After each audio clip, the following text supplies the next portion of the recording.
Om Shanti. Good morning. साकार मुरली 14 फरवरी 2022। मीठे मीठे बाबा का मीठा मीठा पत्र और मीठे मीठे बच्चों के मीठे मंथन के लिए। मंथन शुरू करने से पहले प्यार के सागर, ज्ञान के सागर, मीठे बाबा की ज्ञान भरी प्रेम भरी किरणों के नीचे बैठ जाते और अनुभव करते हैं मैं प्रेम स्वरूप आत्मा हूं। स्थित हो जाएं उस मीठे बाबा के प्रेम भरी किरणों के नीचे। आज मीठे बाबा ने कहा, मीठे बच्चे सेंसिबल बन चलते फिरते जहां भी हो सेवा करते रहो। सेवा करने की भी उमंग उत्साह होनी चाहिए, शौक होना चाहिए। बाबा कहते हैं बाप का परिचय दो, सर्विस का शौक रखो। जिसको शौक होता है वो बाबा का परिचय इधर उधर देता रहता है। आज का प्रश्न है, बच्चों की बुद्धि में कौन सी बात आ जाए तो अपना सब कुछ सफल कर सकते हैं। बाबा कहते हैं अगर ये बुद्धि में आ जाए कि ये सब खत्म होने वाला है, खत्म तो होने वाला, दुनिया विनाश होगी तो खत्म होगा। 2 कणा देने से बाप द्वारा महल मिलते हैं। जिनकी बुद्धि में ये बात आ जाती है वो अपना सब कुछ तीसरे कार्य में सफल कर लेते हैं। वैसे देखा जाए तो बाबा कहते हैं ना, गरीब ही बलिहार जाते हैं। बाप दाता है, उसको हम क्या देंगे। कहते हैं भगवान का दिया हुआ सब कुछ है, तो भगवान ने दिया तो हम क्या दे सकते हैं। खाली यज्ञ में सहयोग करते हैं। बाबा तो दाता है ना, वो हमको स्वर्ग की बादशाह ही देता, लेता क्या है। जो कुछ हम सहयोग करते हैं वो भी किसके काम आता है, हमारे काम आता है। इन बातों को समझना अच्छी तरह से।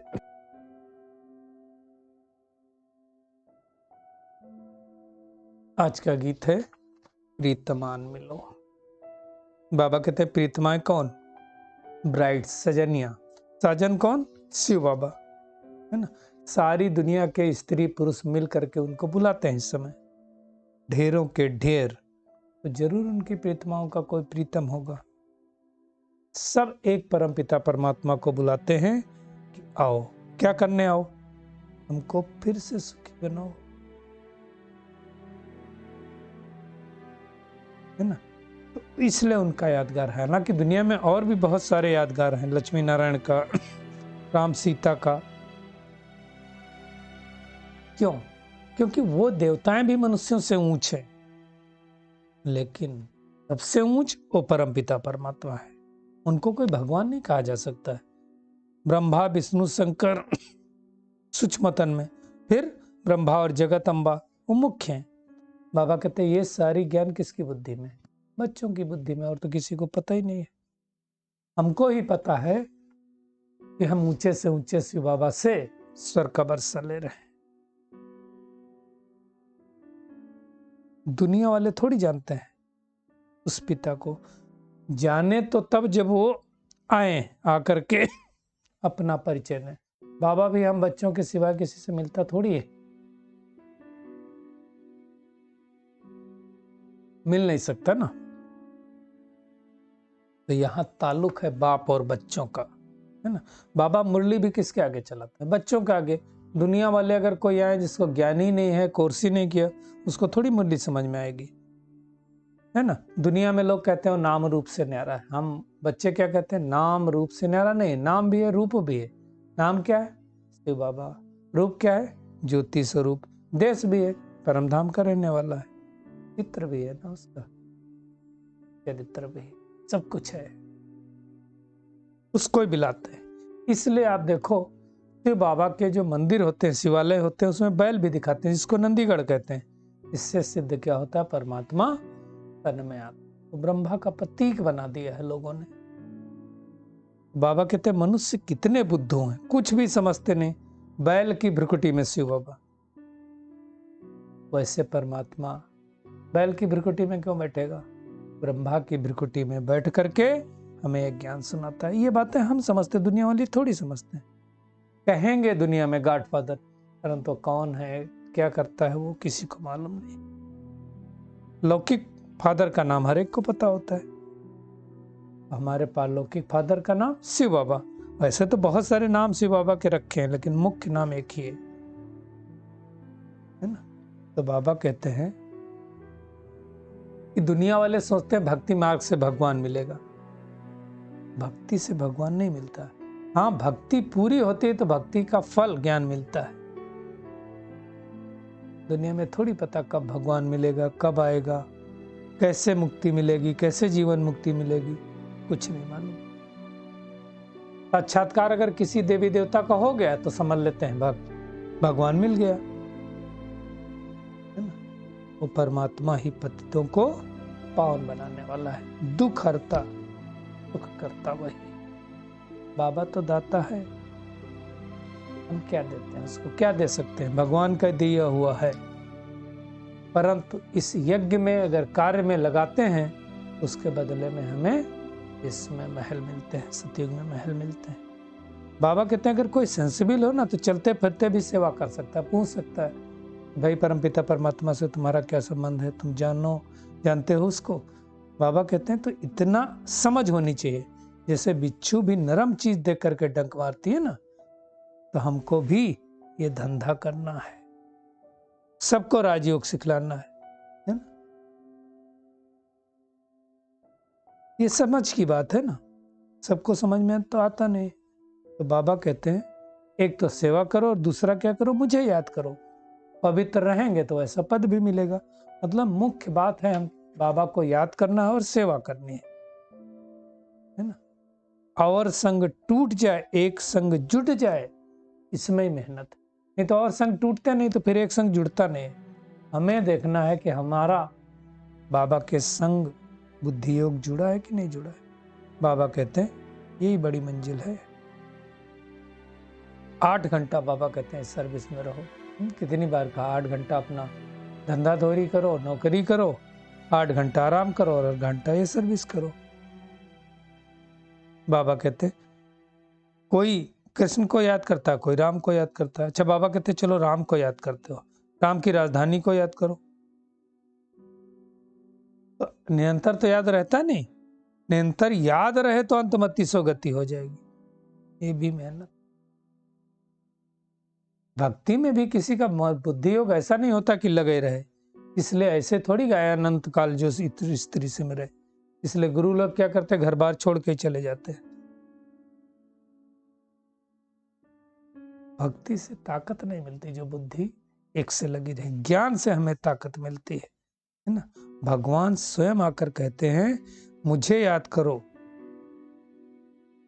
और सृष्टि चक्र को याद करो तो तुम चक्रवर्ती राजा बन जाएंगे, विकर्म भी विनाश हो जाएंगे।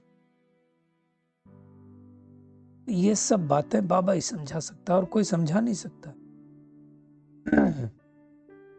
दुनिया में दिखाते हैं कि गौ के मुख से अमृत निकला। बाबा कहते हैं ऐसा हो नहीं सकता है, ब्रह्मा मुख से ज्ञान निकला। अब कृष्ण का नाम क्यों डाल दिया शिव बाबा के बदले? क्योंकि संगम पर श्री कृष्ण ने भी ज्ञान लिया। ब्रह्मा मुख से सुनाया तो गौमुख का नाम डाल दिया। बाबा कहते हैं कि ये जगत अम्बा ही लक्ष्मी बनती है, ब्रह्मा ही नारायण बनता है। दैवी कुल की जो आत्माएं हैं उनके 84 जन्म होते हैं। तो ये सब कितनी अच्छी अच्छी बातें समझाते हैं, लेकिन ये समझा कौन सकता है? बाबा ने कहा ऐसे बहुत सेंटर्स हैं जो आप ही क्लास चला लेते हैं। इसलिए बाबा कहते हैं तेज बुद्धि बनो। सर्वेसेबिल बच्चे को बाबा भी कितना याद करते हैं, बुलाते हैं, है ना। ऐसे हमको बनना है, अंधों की लाठी बनना है। बाबा है, बाबा ही है, लेकिन बाबा के साथ हम बच्चों को भी बनना है। गाते भी है प्रभु अंधों की लाठी तू है, नयनहीन को राह दिखाओ। भगवान कलयुग रूपी रात में आकर के ये सब बातें हमको समझाता। कब आते हैं? कलयुग के अंत और सतयुग की आदि में। इसलिए शिवरात्रि भी मनाते हैं, कृष्णरात्रि भी मनाते हैं, परंतु समझते नहीं। तो एक सदगति देने वाला सिर्फ एक शिव बाबा है, दूसरा कोई नहीं है। सन सोच फादर, तो भगवान के हम बच्चे बने हैं तो क्या करना है? भगवान की सेवा करके उनका नाम बाला करना है, तो सदगति मिलेगी ना।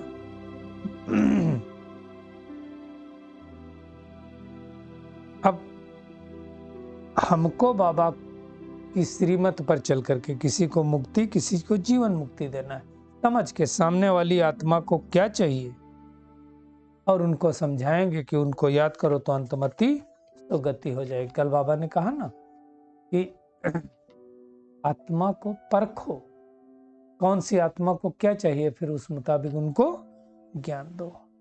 तो आज सारा दिन क्या करना है? एक तो तेज बुद्धि स्टूडेंट बनना है, सेंसिबल बनना है, चलते फिरते सेवा करते रहना है ना।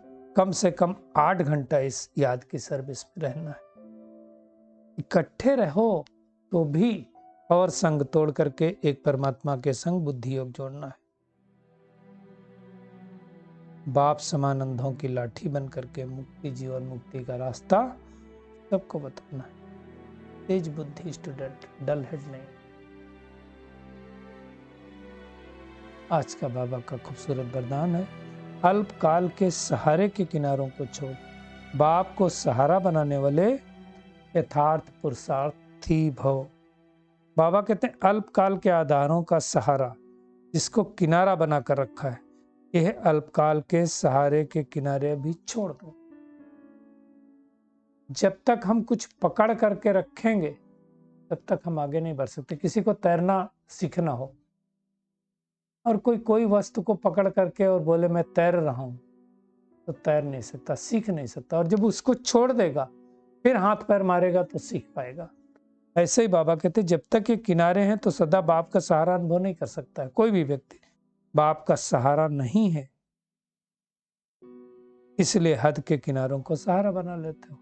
तो हमें तो बाबा का सहारा मिला, तो हद के किनारों से मुक्त हो जाना है। बाबा कहते हैं अल्प की काल की बातें धोखेबाज हैं, इसलिए समय की तीव्र गति को देख अब इन किनारों से तीव्र उड़ान कर सेकंड में क्रॉस करोगे, तब कहेंगे यथार्थ पुरुषार्थी। मतलब अभी हमें अल्पकाल के संपूर्ण किनारों को छोड़ देना है, एक परमात्मा का सहारा बना लेना है, तो हमारी नैया पार हो जाएगी। स्लोगन है कर्म और योग का बैलेंस रखना ही सफल कर्मयोगी बनना। चलिए परमात्मा किरणों के नीचे बैठ जाते हैं और अनुभव करते हैं। सच्ची सच्ची आत्मा प्रियतम शिव बाबा की सच्ची संतान हूं। अपने तन मन धन को सफली करने वाली फोटो में कोई आत्मा हूं। 8 घंटे बाबा की याद में स्थित रहने वाली पावरफुल आत्मा हूं। अल्पकाल के सहारे को छोड़कर एक परमात्म सहारे को प्रयोग करने वाली आत्मा हूं। कर्म और योग का बैलेंस रखने वाली कर्मयोगी आत्मा हूं। मैं तेज बुद्धि स्टूडेंट हूं। अनेक आत्माओं को अंधों की लाठी बनकर मुक्ति और जीवन मुक्ति का रास्ता बतलाने वाली मैं बहुत शक्तिशाली हूं। शुक्रिया मीठे प्यारे बाप दादा, शुक्रिया आप सभी का इस मीठे मन के लिए। ओम शांति।